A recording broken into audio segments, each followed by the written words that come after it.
পড়াবে রে, আজ মন মোর চঞ্চল রে। জানাজা পড়ায়া মন তোর কবরে রাখিবে, এমন কিরণা কিরা ফেরেশতা কখনই আসিবে রে, আজ মন মোর চঞ্চল রে। মন কিরণা কিরো ফেরেশতা কখনই বলিবে, এ রবকে তোমার দিন কি ছিল, করবা দিনে ছিলে রে, আজ মন মোর চঞ্চল রে, আজ মন মোর চঞ্চল রে ভাই, ঝরে দুটি আঁখি। এ বুঝাইলে বুঝিস না মন কই কোন জঙ্গলের পাখি রে, আজ মন মোর চঞ্চল রে। মা কান্দিবে বেটার বেটা, আরে মা কান্দিবে বেটার বেটা,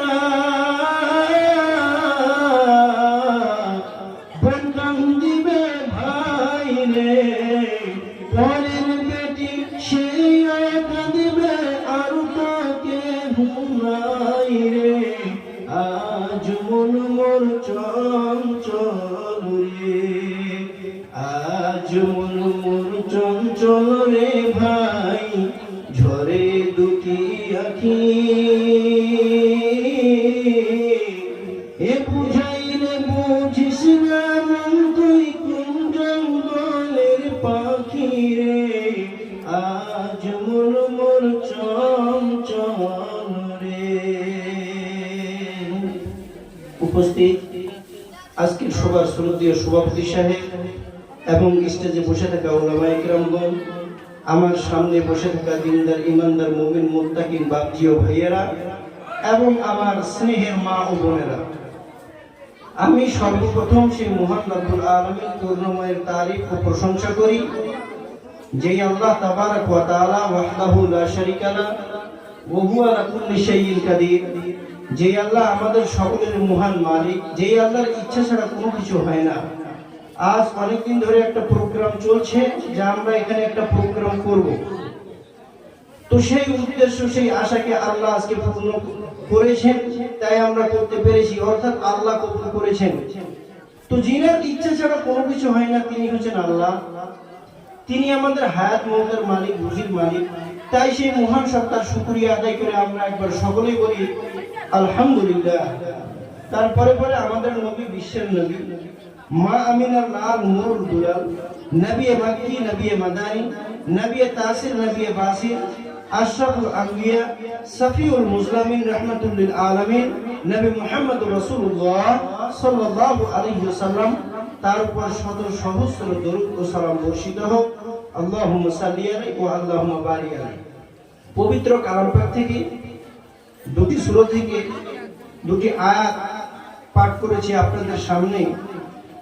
বিররুল ওয়ালিদাইন, পিতা মাতা সম্পর্কে কিছু কথা বলবো বলে, যদি আমার আল্লাহ আমাকে তৌফিক দেন। তো ভাবলাম যে পৃথিবীতে যদি মা বাবার সঙ্গে সুসম্পর্ক না থাকে তাহলে আর কার সঙ্গে সুসম্পর্ক থাকবে? সর্বপ্রথম তো মা আর বাবা। পৃথিবীতে গাছ হলো দুটো, গাছ দুটো, একটা মা আর একটা বাবা। এই দুটো গাছ থেকে যত আত্মীয় স্বজন, চাচা, মামা, ফুফু, খালা যা আছে এগুলো সব পরে, কিন্তু আগে কে? মা আর বাবা। মায়ের পক্ষ থেকে কে? মামা, মামাতো ভাই, খালা, তারা। এবার যদি বাবার পক্ষ থেকে দেখি তাহলে বাবার পক্ষ থেকে কে? বাবার পক্ষ থেকে যারা চাচা, চাচাতো ভাই, ফুফু, ফুফাতো বোন, ফুফাতো ভাই, তারা। কিন্তু এরা অনেক পরে। আগে কে? আগে মা আর বাবা।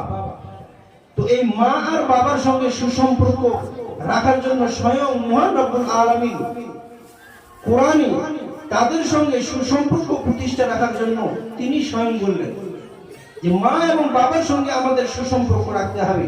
তারপরে বাকি যত আত্মীয় আছে তাদের সঙ্গে আমাদের সুসম্পর্ক রাখতে হবে। তো আল্লাহ তাবারক ওয়া তাআলা তিনি কোরআনুল কারীমের মধ্যে যত জায়গায় বলেছেন, সর্বপ্রথম তিনি তার হকের পরে পরে তিনি মা বাবার কথাটা বলেছেন। এই দুটো গাছ, তারপরে সূচি, আল্লাহ তিনি তার হকটাকে তুলে ধরার পর মা বাবার কথাটা গুরুত্ব দিয়েছেন। কারণ যখন ইতাআতের ব্যাপার আসবে তখন আতিউল্লাহ ওয়া আতিউর রাসূল, আল্লাহর অনুগত্য করো, রাসূলের অনুগত্য করো। কিন্তু যখন হকের ব্যাপার আসবে তখন আল্লাহ সর্বপ্রথম তিনার হকটা তুলে ধরার পর মা বাবার কথা বলছেন। তো এই দুটো হচ্ছে গাছ, এই দুটো গাছ। এবার আসি ডালপালা, শাখা প্রশাখা। শাখা প্রশাখা ডালপালা সেটা কি? আল্লাহ তাবারক ওয়া তাআলা বলছেন ওয়াবিদিল কুরবা, তোমরা আত্মীয়দের সঙ্গে সুসম্পর্ক রাখবে। তারপরে আল্লাহ বলছেন ওয়াল ইয়াতামা, যারা ইতিম তাদের সঙ্গে সুসম্পর্ক রাখবে।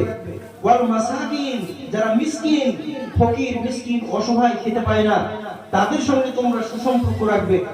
তারপরে আল্লাহ তাবারক ওয়া তাআলা বলছেন ওয়াল জারিদিল কুরবা, যারা তোমাদের আত্মীয় প্রতিবেশী তাদের সঙ্গে সুসম্পর্ক রাখবে। ওয়াল জারিল জুমবি, যারা তোমাদের অনাত্মীয় প্রতিবেশী তাদের সঙ্গেও তোমরা সুসম্পর্ক রাখবে। এখানে আত্মীয়র দুটো ভাগ, একটা আত্মীয় প্রতিবেশী মানে আমার নিজের রক্তের সঙ্গে সম্পৃক্ত, আমার চাচা, আমার চাচাতো ভাই আমার বাড়ির পাশে বাস করে, তারা হচ্ছে আমার নিজের আত্মীয়। তারপরে আল্লাহ বলছেন ওয়াল জারিল জুমবি, যারা তোমাদের অনাত্মীয়, বাড়ির পাশে বাস করে, রক্তের সঙ্গে কোনো সম্পর্ক নাই, আল্লাহ বলছেন তাদের সঙ্গেও সুসম্পর্ক রাখবে, তাদের সঙ্গেও সৎ